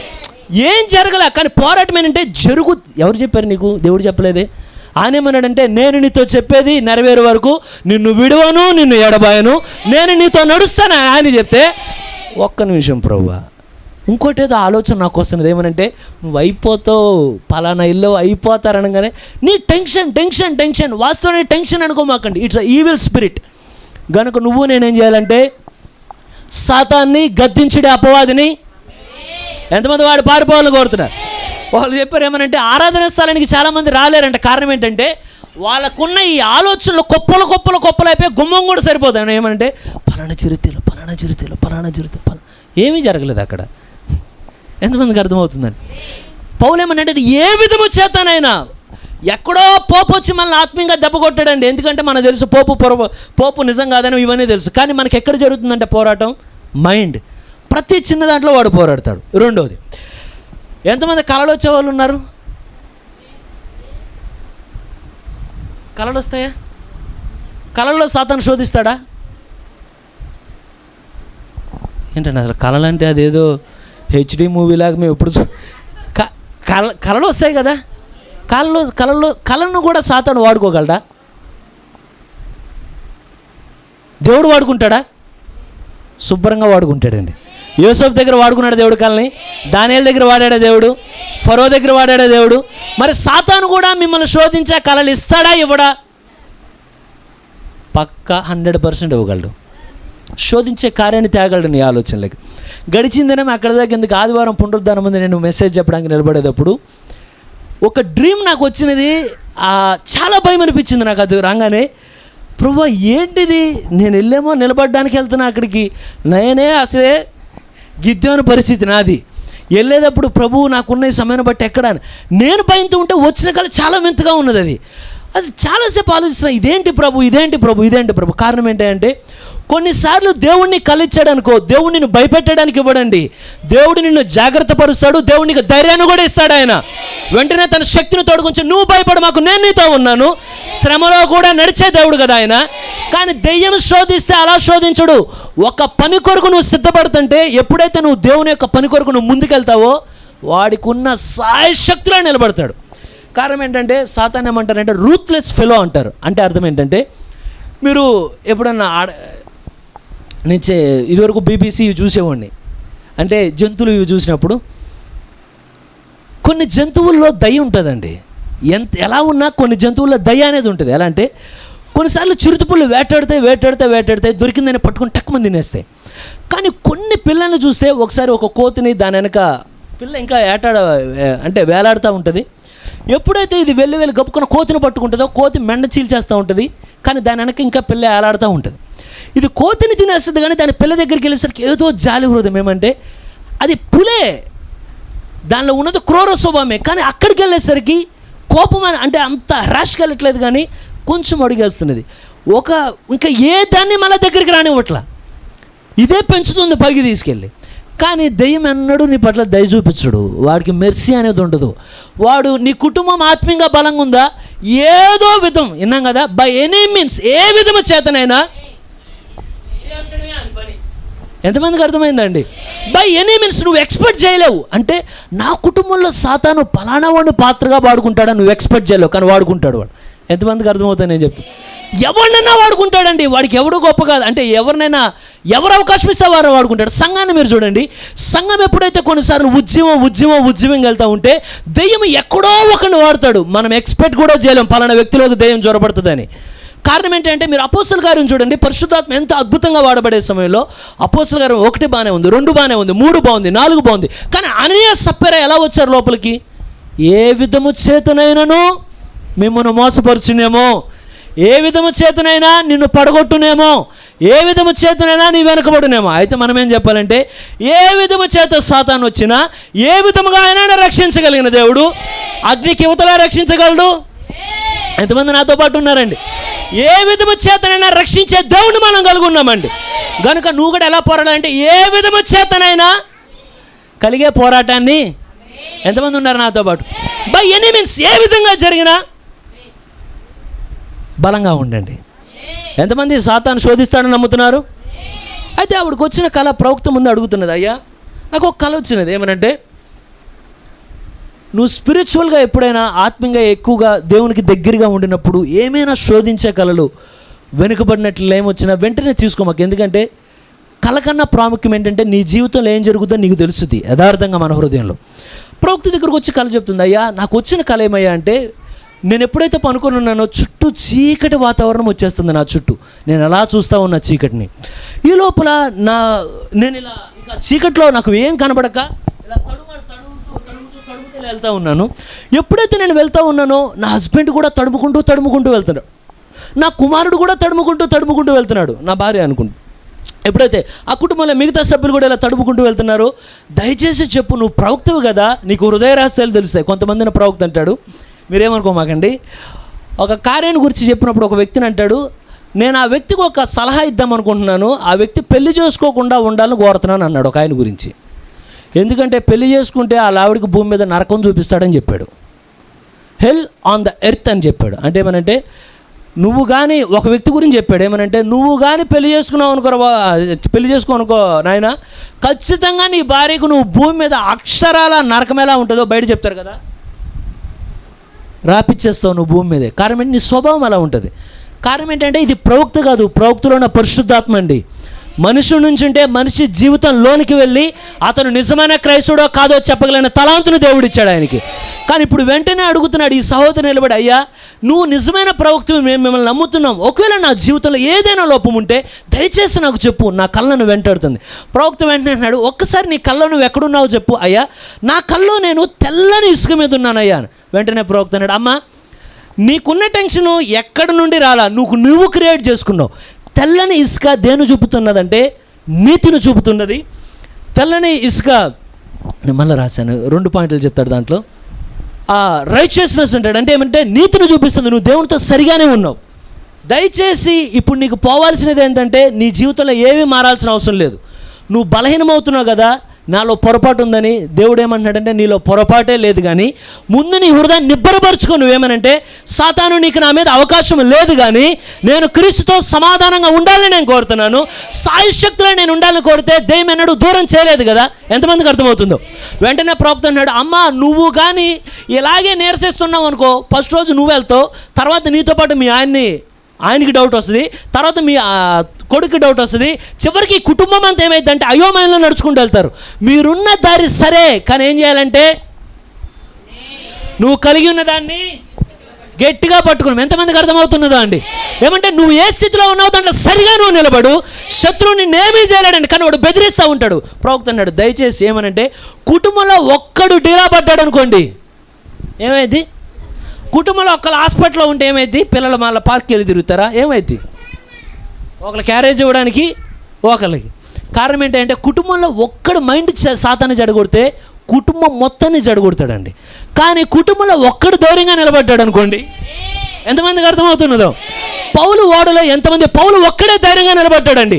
ఏమంటాడంటే, నేను ఏ దేవుని సేవిస్తున్నాను ఆ దేవుడు నాతో చెప్పాడు, మీలో ఒక్కరు వెంట్రుక కూడా నేల రాలేదని దేవుడు చెప్తున్నాడు. ఒక్క పౌలు వల్ల ఓడలో ఉన్న వారందరికీ ధైర్యాన్ని ఇచ్చాడు దేవుడు. ఎంతమంది మీ కుటుంబంలో ధైర్యంగా ఉందని కోరుతున్నా? నువ్వు ఒక్కడు నిలబడి కుటుంబాన్ని దేవుడు నిలబెడతాడు.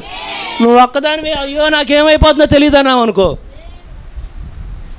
నువ్వు ఒక్కదాని వెళ్ళవు. ఎంతమంది వెనకాల అందరూ వెళ్ళిపోతారు. ఎంతమందికి అర్థమవుతుందో?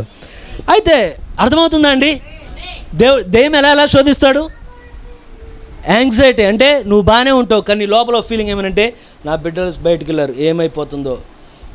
ఆ ఫీలింగ్ ఎంతవరకు వెళ్ళొద్దు అంటే, ఒకసారి ఒకళ్ళు మాట్లాడితే నాకు ఆశ్చర్యం అనిపించింది. నేను పలానా ప్లేస్లో ఉన్నాను, అతను నన్ను ఎక్కడికి వెళ్ళమన్నాడు అని. బస్సులో ఉంటే ఏమడుగుతారు? ఎక్కడికి వెళ్ళాలని అడుగుతారు కదా, అడుగుతారు. అదే అడిగేది ఆమె అంటే వాళ్ళని అదే అడిగారు, ఎక్కడికి వెళ్తాం? ఆవిడకి వెంటనే ఎంత అనుమానం అంటే, నేను ఎక్కడికి వెళ్తే నీకు మరి టికెట్ ఇవ్వాలి కదా. నేను చెప్తుంది అర్థమవుతుందండి. నేను అంటే హాస్యాస్పదం, ఇది స్పిరిట్ అండి. అది ఏమనంటే నీకు ఇక ఏది చూసినా భయం, ఏది చూసినా అనుమానం. ఎవరన్నా వస్తుంటే మా ఇంట్లోకి వచ్చా, ఎందుకు వస్తాడు మీ ఇంటికి? నీకు నమ్మిక లేదా మీ ఇంటి చుట్టూ దేవదూతల కాపుదలు ఉంటుందని? ఎంతమందికి అర్థమవుతుంది? ఏమనంటే ఇది ఎవరు కట్టరు. ఎవరు కట్టేది? ఈ భయం ఒక్కొక్కటి పేకలు అంటే ఏమంటారు, కట్టడం సీలింగ్లు వేసేస్తావు. దేవుడు ఇక్కడికి వచ్చి ఎంత వాక్యంతో బలపరిచినా నీకు ఈ బిల్డింగే కనపడదు, కానీ ఇదేం కనపడదు. ఆయన ఏమన్నాడు, నువ్వెందుకు చింతపడతావు? నీ చింత యావత్తు ఆయన మీద వేయడి, నువ్వు నిబ్బరంగా ఉండు, నువ్వు ధైర్యంగా ఉండు. ఆయన నీ పక్షాన పోరాడతాడు కదా. కేవలం నీకు కావాల్సిన ఆయనతో సమాధానంగా ఉండు. ఎందుకంటే నీ హృదయంలో నీకు ఏదైనా ఆయనతో సరిగా లేదనిపించింది అనుకో, సరిపోయే. ఎంతమందికి అర్థమవుతుందో? అయితే మరొక విషయం ఉన్నది. యాంగ్జైటీతో సాతాన్నితో పోరాడగలడు. రెండవదిగా నీకు వచ్చే కళలు, వాటిలో కూడా ఏదో విధంగా నేను శోధించగలడు. కానీ నేనైతే దేవుడి కృపను బట్టి, ఇక్కడ చాలామంది ఉన్నారండి, మీకు ఎటువంటి కళ వచ్చినా ఏం భయపడద్దు. దయచేసి మీరు ఏ స్థితిలో ఉన్నారో లేచి మోకాలు లేచి ప్రార్థించండి. ప్రభు, ఏ కీడున్నా నువ్వు తప్పించగలవయ్యా. ఎందుకంటే ఆయన కేవలం నేను శ్రమలో పెట్టి, ఆయన ఏమీ ఇలాగా షో చూసినట్టు ఇలా చూడ్డా, ఆయన ఏదో పబ్లిక్ షో చూసినా, ఆయన నేను శ్రమలో పెట్టి వదలడు. ఏ దేవుడు లోపలికి అనుమతిస్తాడు, అదే దేవుడు బయటకు కూడా తీసుకొచ్చి నేను బయటకు నడిపిస్తాడు. అవునంటారా? ఎంతమంది ఆమె అంటున్నారు? అయితే మూడవది ఇంకో కార్యం ఉన్నది. ఇదేమయ్యా అంటే, ఇవన్నీ నేను చెప్పేది చాలా సింపుల్ అండి. నేను పెద్ద చెప్పట్లా, కానీ సింపుల్. నిజానికి నేను ఏవైతే సింపుల్ అని చెప్పానో, కొంతమంది మీరు నాతో ఏకీభవించకపోయినా నాకు ఒక విషయం తెలుసు, మీ హృదయాలు అది ఉన్నదని తెలుసు. నా హృదయంలో ఉన్నది అది. భయం అనేది నాకు ఉంది, మీకు ఉంది. కానీ వాక్యం ఏమంటుందంటే భయపడొద్దు అని చెప్తా ఉన్నది. ఒకసారి ఒకళ్ళు అన్నారు, నేను లెక్క పెట్టలేదు, ముందే చెప్తున్నాను. ఒకసారి చదివాను, ఏమంటే 360 సార్లు ఉన్నాయి ఆ బైబిల్లో దేవుడు నువ్వు భయపడవద్దు అని అన్నాడు. అంటే ఒకళ్ళు అన్నారు, అంటే ప్రతిరోజు దేవుడు చెప్తే సంవత్సరంగా ఎన్ని రోజులు ఉంటాయి? ప్రతిరోజు దేవుడు చెప్తే నువ్వు భయపడబాకు. మనకి భయపడద్దు అంటే భయపడతాం. ఈడు ఏం చెప్తాడు మనకి? సాతాను భయపడని చెప్తాడా? చెప్పకర్లా, భయపడతాం. నిజమండి. నిజానికి మనకి ఎక్కడ శోధన బయట నుండి రావట్లేదే. మనల్ని ఎవరైనా ఇప్పుడు కత్తులతో పొడిచే వాళ్ళు ఉన్నారా? లేరు. ఎంతమంది ఉన్నారు నాతో పాటు?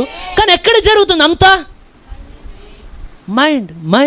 నువ్వు నడుచుకుంటూ వెళ్తూనే ఉంటావు, చర్చిలోకి వస్తూనే ఉంటావు, పాటలు పాడుతూనే ఉంటావు, ఆరాధనలో ఉంటానే ఉంటావు. కానీ అసలు ఈ లోపల ఎన్ని స్నాపులు కొట్టేస్తావు, టక ప్రతి చోటుకి అది ఇలా ఏమీ జరగదు. కనుక దయ్యం ఎప్పుడు ఈ లోపల నీతో పజిల్ ఆడనేవు. మాకు ఇది ఎవరి కోసం అంటే దేవుని కొరకు ప్రతిష్ఠించు. నువ్వెప్పుడైతే చూడండి, మీరు ఎప్పుడైతే ఒక్కొక్క ఆలోచన సాతానికి అవకాశం ఇస్తాడో, సాతాన్ ఏమనుకుంటాడంటే లోనికి రావాలని కోరుతాడు. ఒకవేళ నీ ప్రతి ఆలోచన దేవునికి ఇస్తే ఆయన లోనికి రావాలని కోరుకోడు ఆయన. ఎంతమంది మీరు వాక్యాన్ని ధ్యానించే వాళ్ళు ఉన్నారా? ఏమి వాక్యం ధ్యానించడం అంటే 5 సార్లు చదవడం కాదండి. నేను ఇంకో ప్రశ్న అడగాలి. ఇది ఒక సొల్యూషన్ దీనికి. మీరు ఎంతమంది రోజుకి ఎంతసేపు ప్రార్థించే వాళ్ళు ఉన్నారు? గంట సేపు ప్రార్థించే వాళ్ళు ఎంతమంది? అంటే 5 నిమిషాల దగ్గర ప్రారంభించాలేమో. రోజుకి అరగంట ప్రార్థించే వాళ్ళు ఎంతమంది ఉన్నారు? అంటే ఇంక అందరూ 5 గంటల పైన అనుకుండేది. సరే, గంట ప్రార్థించే వాళ్ళు ఒకళ్ళు, ఆంటీ గారు కూడా ఎత్తారు సార్. 2 గంటలు గంటన్నర ప్రార్థించే వాళ్ళు ప్రార్థించరా ఏంటి? ప్రార్థిస్తారు కదా, సరే 2 గంటలు 3 గంటలు 4 గంటలు. కానీ ఒరిజినల్గా మీరు ప్రేయర్ చేయాల్సిన అవర్స్ ఎంత తెలుసా? ఎంత? 2.5 గంటలు. ఎంతమంది 2.5 గంటలు అంటారు? కానీ బైబిల్ ఏమన్నదంటే ఎడతెగక ప్రార్థన చేయడం అని చెప్పింది. అవునండి, ఎలా చేస్తాం ఎడతెగకుండా ప్రార్థన? ఒకప్పుడు నాకు అర్థం కాల, కానీ ఇప్పుడు మనకు అర్థమైన సీక్రెట్ అయ్యా అంటే, దయచేసి నీ నోరు, నువ్వు యాజకుడు అయితే నువ్వు రోడ్డు మీద పోయేటప్పుడు, అంటే నేను చెప్పేది ప్రాక్టికల్ చెప్తున్నా, నేనేదో మీకేయో అక్కడ ఎలా చెప్పాలో కూడా.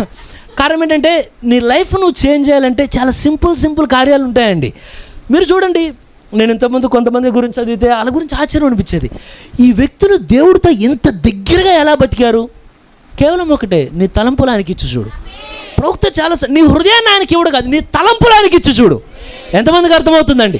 నువ్వు ఆలోచిస్తున్న ప్రతి ఆలోచన ఆయనకి ఇచ్చి చూడు నువ్వు.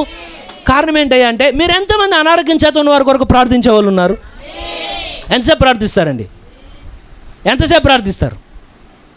కానీ మీకు క్వశ్చన్ చెప్పిన, నేను మరి ఎవరైనా ఈ అనుభవం ఉన్నారో లేరో తెలియదు, కానీ నిజానికి మీరు ప్రేయర్ చేయడానికి మీ లైఫ్లో ప్రేయర్ని ఒక భాగం చేయండి. ఎలా సుదర్శ భాగం చేయడం అంటే, నేను ఉద్యోగానికి వెళ్ళినప్పుడు నాకు ఈ అనుభవం వచ్చిన తర్వాత నేను ఇంకొంచెం దేవుడికి దగ్గరగా వెళ్ళడానికి నాకు దేవుడు అవకాశం ఇచ్చాడు. నేను ఇదివరకు ప్రేయర్ చేయడం అంటే ఏమనుకునేవాడిని అంటే, దేవుడి సన్నిధిలోకి వచ్చిన తర్వాత ప్రార్థన చేసి ఒకవేళ 2 గంటలు చేయని 2.5 గంటలు చేయని ఎంత ఉపవాసం చేసినా, ఫస్ట్ టైం ఇక ప్రార్థన అయిపోయిందంటే ఇక అయిపోయింది ప్రార్థన. మళ్ళీ ఎప్పుడు ప్రార్థన? రేపొద్దున్న లేకపోతే సాయంత్రం మనం కూర్చున్నప్పుడు. కానీ నిజానికి నువ్వు దేవుడు నీకు ఎంత దగ్గరికి వస్తాడంటే, ప్రవక్త ఏమంటాడంటే, you are a super race అంటాడు. అంటే ఏమనంటే, ఉన్న జాతుల కన్నా గొప్ప జాతి ఏదండి? యోధా జాతి కన్నా గొప్ప జాతి ఏదండి? ఎంతమందికి అర్థమవుతుందండి? వధువు ఇచ్చిన ఉన్నతమైనది లేదు. కారణం ఏంటంటే, మన శారీరకంగా బలహీనమే కానీ ఆత్మలో మన బలవంతులుగా దేవుడు నిలబెట్టాడని. నీకు నాకు దేవుడు ఇచ్చిన అవకాశం అంటే నువ్వు ఎంత దగ్గరికి వస్తావో రా. ఎంతమందికి అర్థమవుతుందో? ఇది మనకు సవాలు. ఇంకా దగ్గరికి రాగలవా ప్రభు? ఇంకా దగ్గరికి రాగలవా అయ్యా? ఇంకా నువ్వు ఎంత దగ్గరికి వస్తే ఆయన అంత దగ్గరికి చేర్చుకునే దేవుడు. అయితే మీరు గమనించండి, ప్రార్థన భాగం అయిపోవడం ఎలా అంటే, నేను చెప్పేది అది ఊహించండి, అలా చెప్పట్లేదు. దయచేసి నువ్వు నడిచేటప్పుడు ప్రార్థన చేయి. ఎలా? ప్రభువా మా మార్గ మధ్యలో తోడు, అలా కాదు. దయచేసి నీ పెదవులు తెరు. ఏమని? దయచేసి ఆయన స్తుతిస్తూ ఉండు. నీకే సమస్య ఉందో ప్రార్థిస్తూ ఉండు.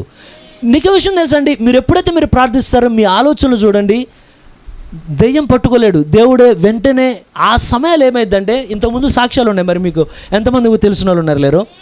ఒకసారి నీకు చాలా క్యాజువల్గా చెప్తున్నాను, నాకున్న కొద్ది సమయం. అయితే ఒకసారి అమ్మలు వేరే ప్రాంతానికి వెళ్ళొస్తూ ఉంటే మార్గం మధ్యలో ఏమనిపిస్తుంది అంటే, అమ్మలకి తొందరగా నువ్వు ఇంటికి వెళ్ళు. కొన్నిసార్లు ప్రవక్తగా అనిపించేది. మరి గడిచిన ప్రభురాత్రి ఉపవాస ప్రార్థన కూడా సేవకులు పంచుకున్నా, నువ్వు దయచేసి ఆగి ఇక్కడ ప్రార్థన చేయి, నువ్వు ఇక్కడ ఆగి ప్రార్థన చేయి. ఎప్పుడు వస్తుంది? మనం 24 గంటలు 2 గంటలు దేవుడికి ఇచ్చి మిగతా 18 గంటలు మనం వాడితే రాదు. నువ్వు ప్రతి క్షణం ఏమైపోవాలంటే, నువ్వు అంట్లు తోముతానే ఉండు, ప్రభువా దయచేయ్యా, ప్రభువా సహాయం దయచేయ్యా. మీరు నేను చెప్పింది దయచేసి అమలులో పెట్టి చూడండి, దేవుడు మీకు ఎంత దగ్గరికి వస్తాడో మీరు గమనించాలి. ఎందుకంటే దెయ్యం నీకు దగ్గర. విచిత్రం ఏంటంటే, దెయ్యాన్ని నువ్వు పిలవక్కర్లా, నువ్వు ఏ పనులను ఆడోస్తాడు దగ్గర, నేను అన్నానుగా అంటాడు. కానీ దేవుడు ఏమంటాడే, నువ్వు దగ్గరికి రా అంటాడు ఆయన. ఎంతమందికి అర్థమైంది? 2 వేరియేషన్లు. నువ్వు కోరుకోపోయినా దెయ్యం వాడు ఆలోచిస్తారు, కానీ దేవుడైతే ఎంతమంది ఆయన దగ్గరికి వెళ్దాం అనుకున్నా? దయచేసి నీ తలంపులు ఆయన ప్రార్థనలో నింపు, ఆయన వాక్యం చేత నింపు. నీ లోపల నుండి ఆయన స్వరాన్ని వినగలుగుతావు. ఏదైనా జరపతో దయచేసి అక్కడికి వెళ్ళామా కాకి ఇక్కడ అని. ఎంతమంది అంత దగ్గరికి వెళ్దామని కోరుతారు. కనుక అప్పుడేమంటే, ఏ విధము చేతనైనా దెయ్యం నిన్ను మోసపరచలేడు, కానీ ఏ విధము చేత వాడు మోసపరచాలని దేవుడు రంగం మీదకి వచ్చి మాట్లాడతాడండి. నేనున్నాను ఇక్కడ, ఆగక్కడ అని. ఎంతమందికి అర్థమైంది నేను చెప్పింది? ప్రార్థిద్దాం అలాగా. ఎప్పుడు ప్రార్థించేది? ఉదయకాల ప్రార్థన. డే మొత్తం ప్రవక్త ఏమంటాడంటే, I want to be with him all the day long. అంటే ఏమనంటే, నేను దేవునితో రోజంతా గడపాలని నేను కోరుతున్నాను. 2 గంటలు కాదు, రోజంతా ప్రార్థించండి. ఇప్పుడు వెళ్తారు కదా, వెళ్ళేటప్పుడు ఏమంటారు? ఇక్కడ మీరు మాట్లాడుతున్నా ప్రార్థించండి. మీరు ఏం సిస్టర్ ఎలా ఉన్నారు? కానీ లోపల ప్రేయర్ ఏమనంటే, ప్రభువా కనికరం చూపు. నేను మాట్లాడేటప్పుడు నోరు మాట జారిపోకుండా దయ చూపు ప్రభువా. నేను వెళ్ళేటప్పుడు పొరపాటు ఎక్కడికి వెళ్ళకుండా దయ చూపించయ్యా. కొన్నిసార్లు నువ్వు మాట్లాడితే సమస్య, కొన్నిసార్లు మాట్లాడకపోతే సమస్య. ఈ రెండింటిని ఎవరు హ్యాండిల్ చేస్తాడు? హోలీ గోస్ట్ హ్యాండిల్ చేస్తాడండి. పరిశుద్ధాత్మ నీళ్ళకి వస్తే నేను ఫుల్గా ఆయన కంట్రోల్లో తీసుకున్న తర్వాత ఎంత దగ్గరికి? పౌలా మనం కూడా చెప్పవచ్చును కదా. దేవుడి దయ చూపును గాక. అయితే ఇంకొక చిన్న వాడే అంటే మీకు ఇంకా నేను చెప్పాలనుకున్న కోణం ఎలా అంటే, జైల్లో ఎవరన్నా నేను అడగలను, జైల్లో ఎవరున్నారని అడగను, కానీ జైల్లో ఉన్నాను చూడ్డానికి ఎవరిని వెళ్ళారా? ఒకసారి వెళ్ళానండి నేను లేను, చూడ్డానికి వెళ్ళాను నేను. మళ్ళీ ఎప్పుడైతే నేను వెళ్ళానో, వెళ్ళిన తర్వాత మనం అక్కడ ఎప్పుడైతే ఫ్రూట్స్ కానీ ఏమైనా తీసుకెళ్తే అన్నీ చెకింగ్ చేస్తారు, ఓపెన్ చేసి లోపల ఏముందో చూస్తారు, బయట ఏముందో మొత్తం చెకింగ్ చేసి ఓకే అనుకుంటేనే లోపలికి పంపిస్తారు. పచ్చళ్ళ వాటిలో కూడా చేతులు కూడా పెడతారు. నేను అయితే ఇంతకుముందు ఒకరు చెప్పారు ఏమనంటే, మెడిసిన్ ఇచ్చేటప్పుడు కొన్ని చోట్ల మెడిసిన్ ఇస్తే టాబ్లెట్కి షార్ప్గా ఉంటుంది కదా, పదునుగా ఉంటుంది కదా అంచులు. వాళ్ళు మెడిసిన్ని టాబ్లెట్ని అలా కూడా ఇవ్వరంట లోపలికి. కారణం ఏంటంటే, లోపల ఉన్నాడు ఏం కోరుతాడంటే, ఎప్పటికప్పుడు ఆ లోపల వెద తట్టుకోలేక చచ్చిపోవాలని కోరుతాడు. చచ్చిపోవాలనుకున్నాడికి మీరు ఈ చిన్న మెడిసిన్ ఇచ్చారనుకోండి, దాన్ని కూడా వాడేస్తాడు. దేన్ని వదిలిపెట్టాడండి, మనం ఇచ్చిన దాంట్లో ఏ పదునున్నా వాడతారు. కారణం ఏంటంటే, గ్రేటెస్ట్ ఎస్కేప్ అని ఒకటి ఉన్నది చరిత్రలో. అసలు ఆ జైల్లో తప్పించుకోవడం ఎవ్వరి వల్ల కాదు, కానీ అట్లాంటి జైల్లో నలుగురు తప్పించుకొని బయటకు వస్తే వాళ్ళని పట్టుకోవడానికి అమెరికా గవర్నమెంట్కి 40 సంవత్సరాలు, మన ఇండియా గవర్నమెంట్ కదా, అమెరికా గవర్నమెంట్ చాలా సెక్యూర్ ఉన్న గవర్నమెంట్కి 40 సంవత్సరాలు పట్టింది. వాళ్ళు ఎతికారు. అసలు ఆ జైలు ఎక్కడున్నదంటే సముద్రం మధ్యలో, నదిలాగా సముద్రం మధ్యలో ఉంటుంది అది. అసలు ఈ మధ్యలో ఉన్న దాంట్లో చుట్టంతా మంచుగడ్డలు కడతాయి నీళ్ళు. అసలు ఇక్కడి నుండి ఎలా తప్పించుకున్నారు అంతా పోలీసు వాళ్ళు మొత్తం ఎంక్వైరీ చేస్తే, దొంగ దేన్ని వదలడు. అదే మనకు ఈరోజు అర్థం ఏంటంటే, సాతాను నిన్ను దెబ్బతీయాలంటే దేన్ని వదలడు, ఏ చిన్న అవకాశాన్నైనా వాడు తీసుకుంటాడు దగ్గరికి. కనుక పౌలు ఏమంటాడంటే, ఏ విధము చేతనైనా మోసనే పోనీయకూడదు, కానీ ప్రతి విషయంలో మెలకువగా ఉండండి. ఎంతమందికి అర్థమవుతుందండి చెప్పేది? చివరికి వాళ్ళు పట్టుకొని, అసలు మీరు ఎట్టా తెలిపారా దొంగతనం అంటే, వాళ్ళు చెప్పింది ఏంటయ్యా అంటే వాళ్ళని పట్టుకుని కదా ఎంక్వైరీ చేసినప్పుడు ఒక లోపల ఇరుక్కుపోయాడు. కేవలం వాళ్ళు వాడింది ఏంటి తెలుసా, భోజనంకి వెళ్తే స్పూన్ పెడతారు కదా, స్పూన్ పెట్టుకొచ్చి చూడు ఒకళ్ళు. అక్కడ భోజనం వెళ్తే అక్కడ ఏ రిపేర్ చేస్తూ ఉంటే చిన్న స్క్రూ డ్రైవర్లు తెచ్చేసేవాళ్ళు చిన్నవి. ఆ చిన్న తీసుకొచ్చి గోడకి ఒక్కొక్కటి బెజ్జం పెట్టి ఏంటిది స్పూను. మనమే అడుగుతాం పెద్ద డ్రిల్లింగ్ మిషన్, కానీ వాళ్ళకి ఏంటిది స్పూన్. సాతానికి ఇప్పుడు పెద్ద డ్రిల్లింగ్ మిషన్ కావాలా, నీ జీవితంలో చిన్న స్పూన్ చాలు. ఎంతమందికి అర్థమవుతుందో? ఏ విధము చేతనైనా నేను పడగొట్టడానికి సిద్ధంగా ఉంటాడు. వాళ్ళు చేసింది అదే, స్పూన్ కాస్త మనుషులు నలుగురు వెళ్ళిపోయిన వాళ్ళు కూడా మళ్ళా. అసలు ఎంత గ్రేటెస్ట్ ఎస్కేప్ అంటే, పోలీసు వాళ్ళు రోజు వస్తున్నారు, చూడంగానే చూసి అనుకుంటున్నారు ఖైదీలు ఉన్నారనుకుంటున్నారు. ఎందుకయ్యా అంటే, ప్రతిరోజు బాడీ ఉంటుంది, జుట్టు కనబడుతుంది వాళ్ళకి. ఎందుకు ఆ జుట్టు బాడీ ఎక్కడదనుకున్నారు? కోల్గేట్ పేస్ట్ని పిండిగా చేసి ఎన్ని రోజుల నుండి కాపాడారు చూడండి. దాన్ని చేసి దాన్ని ఒక మనిషి తలలా చేసి దానికి ఇక్కడ పెట్టి ఇలా రోజు ఊడే జుట్టు అంతా తీసుకొని దానికి అతికిచ్చి ఎన్నో సంవత్సరాలు ప్లాన్ చేశారు. దాన్ని రోజు రావడం ఆయన అనుకుంటున్నారు ఉన్నారు పనులు ఖైదీలు ఉన్నారు. గ్రేటెస్ట్ ఎస్కేప్ చరిత్రలో రికార్డ్ ఇది. తర్వాత ఒక రోజు వెళ్ళి చూస్తే అదంతా ఏంటి, టూత్ పేస్టు జుట్టు. అంటే దెయ్యం దేన్ని వదలడు. కనుక నీ జీవితంలో నా జీవితంలో ప్రతి అంశంలో రెడీగా ఉంటాడు అక్కడ. కనుక నువ్వు నేను ఏం చేయాలంటే ప్రతి విషయంలో సిద్ధంగా ఉండాలండి. అయితే ఇంకొకటి ప్రవక్త ఒక చిన్న కార్యం చెప్తున్నాడు. Sometimes Satan can take you when you think you are doing the will of God. కొన్నిసార్లు దెయ్యం నిన్ను ఎక్కడ పట్టుకుంటాడంటే, నువ్వు ఏ కార్యం చేస్తా ఇది దేవుని చిత్తం, దేవుని ఇష్టాన్ని నేను నెరవేరుస్తానని అనుకుని నువ్వు దేవుల్లో నడిచేటప్పుడే అదే కార్యంలో నేను పట్టుకుంటాడు. ఇది నాకు ఇలా చదివితే నాకు అర్థం కాలే, కానీ కింద చిన్న ఎగ్జాంపుల్ చెప్పాడు. లుక్ ఎట్ అవర్ సిస్టర్స్ అన్నాడు. ఏమనంటే, మన సహోదరులను చూడండి. ఇక్కడ జుట్టు మీద కత్తి లేకుండా పెంచిన వాళ్ళు ఎంతమంది ఉన్నారు? అంటే వర్తమానం తెలిసిన తర్వాత పెంచారు కదా. అయితే ఎప్పుడైతే మనం జుట్టు మీద ఆ కత్తిరి కూడా వేయకుండా వర్తమానం తెలిసిన తర్వాత లోనికి వచ్చిన తర్వాత మనం ఎప్పుడైతే పెంచామో, ఆ జుట్టు ఎప్పుడైతే పొడుగు లోపల వెళ్తూ ఉంటుందో, నీకు వెంటనే చర్చిలోకి రాగానే కొన్ని రోజులకు ఒక ప్రైడ్ లోపల స్టార్ట్ అవుతుందంటే, ఏమనంటే చిన్న గర్వం ఆలోచన. ఏమనంటే, చర్చి మొత్తం ఉన్నారు కానీ నేను వాక్యాన్ని అంగీకరించినట్టు, నేను వాక్యం కోసం నిలబడుతున్నట్టు ఎవ్వరు నిలబడట్లేదు. వెంటనే నువ్వు చేసిన దేవుడి పనేనా? నువ్వు నిలబడిన దేవుని కోసమేనా? దేవుని కోసమే. నువ్వు అంతా దేవుడిలా కనబడుతుంది, కానీ లోపల ఎవరున్నారు? గనుక ప్రవక్త ఏమంటాడంటే, పౌలు అంటాడు, నేను అన్ని విషయాల్లో శ్రమపడుతుంది, కానీ ఒక మాట అంటాడు చివరిలో, అపోస్తుల కన్నా నేను ఏమాత్రం తక్కువ కాదే, అన్నిట్లో శ్రమపడ్డా, కానీ నేను నిలబడ్డానంటే నా శక్తి కాదు కానీ ఆయన కృప మాత్రమే అండి. ఎంతమంది అలా చెప్దామని కోరుతున్నారండి? నీ జుట్టు ఇక్కడి వరకు ఉన్నదా? దేవుడికి వందనాలు చెప్పు. ప్రభు నా నీతి వల్ల నేను లేదు, కానీ వర్తమానం లేకపోతే ఎలా పెంచేవాడిని అయ్యా? వర్తమానం రాబట్టే కదా నేను పెంచా. నీ బిడ్డలు నువ్వు దేవుని కొరకు బాగా పెంచితే ఏమన్నా వారిని చూసి అది పెంపకం అంటే అలా కాదు. ప్రభు వాక్యం ద్వారా నువ్వు సరియే బట్టి మేము నేర్చుకున్నామయ్యా. వాక్యమే లేకపోతే మా బిడ్డలు ఎలా ఉండేవాళ్ళు, బయట ఎలా ఉండాలి అలాగే ఉండేవాళ్ళు కదా. ఎంతమందికి అర్థమవుతుందండి?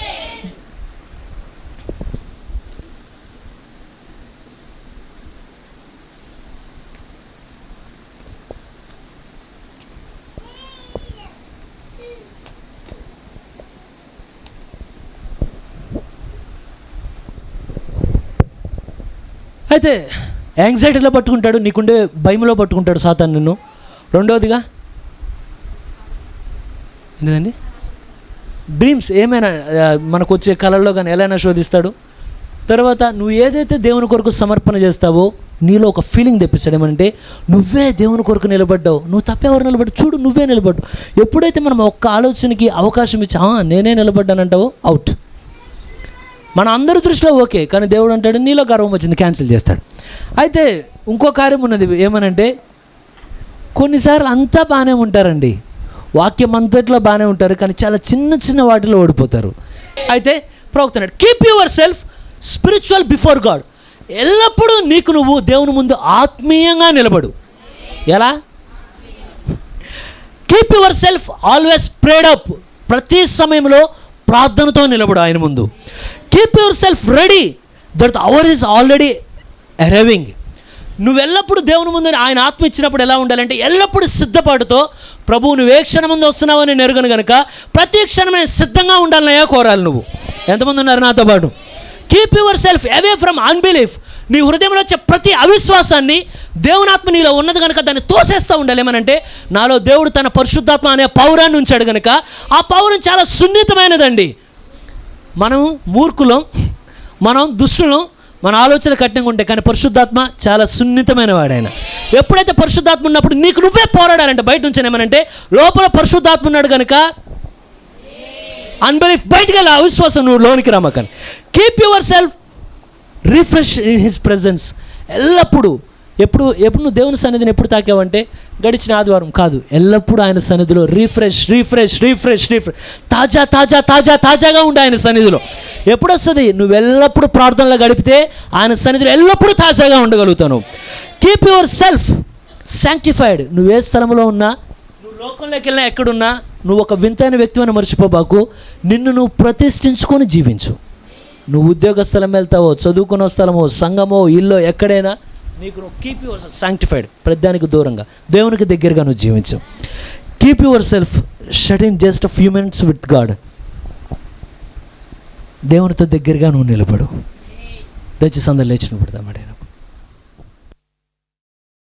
పూర్ణ మనసుతో ఆరాధింతున్, పూర్ణ బలముతో ప్రేమించేదున్, పూర్ణ మనసుతో ఆరాధింతున్. వచ్చిన ప్రతి ఒక్కరండి. ప్రేమించేదన్ ఆరాధన ఆరాధన ఆరాధన ఆరాధన ఆరాధన ఆరాధన ఆరాధన ఆరాధన. యెహోవా రాఫా, యెహోవా రాఫా, స్వస్థపరచవే వందనమయ్యా. యెహోవా రాఫా, యెహోవా రాఫా, స్వస్థపరచవే వందనమయ్యా. స్వస్థపరచవే వందనమయ్యా. స్వస్థపరచవే వందనమయ్యా. నిన్ను పూర్ణ మనసుతో ఆరాధింతున్, పూర్ణ బలముతో ప్రేమించేదున్, పూర్ణ మనసుతో ఆరాధింతున్ పూర్ణ బలముతో ప్రేమించేదన్. ఆరాధన చప్పట్లు కొడుతూ పాడదామండి. ఆరాధన హల్లెలూయా. ఆరాధన ఆరాధన ఆరాధన ఆరాధన. యెహోవా నిస్సి యెహోవా నిస్సి జయమునిచ్చావే వందనమయ్యా. యెహోవా నిస్సి యెహోవా నిస్సి జయమునిచ్చావే వందనమయ్యా. జయమునిచ్చావే వందనమయ్యా. జయమునిచ్చావే వందనమయ్యా. నిన్ను పూర్ణ మనసుతో ఆరాధించు. ఆమేన్. గ్లోరీ. పూర్ణ మనసుతో ఆరాధించు. పూర్ణ బలముతో ప్రేమించేదన్. ఆరాధన ఆరాధన ఆరాధన ఆరాధన ఆరాధన ఆరాధన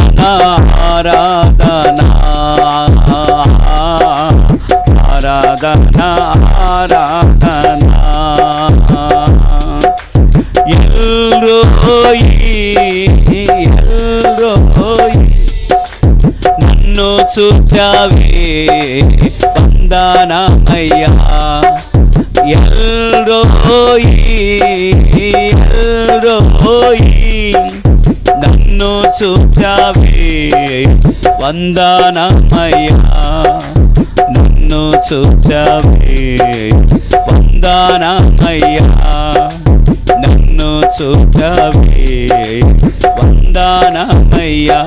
నిన్ను పూర్ణ మనసుతో ఆరాధించు దేవా. పూర్ణ మనసుతో ప్రేమించేది తండ్రి. నా మనసుతో ఆరాధించు.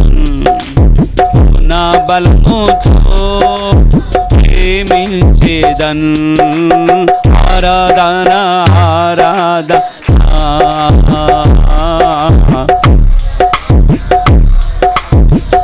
హల్లెలూయా. ఆరాధన ఆరాధన ఆరాధన ఆరాధన ఆరాధన ఆరాధన ఆరాధన ఆరాధన ఆరాధన ఆరాధన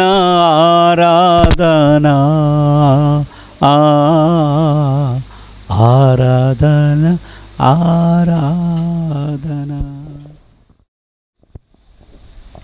మహాగణుడు అయిన తండ్రి,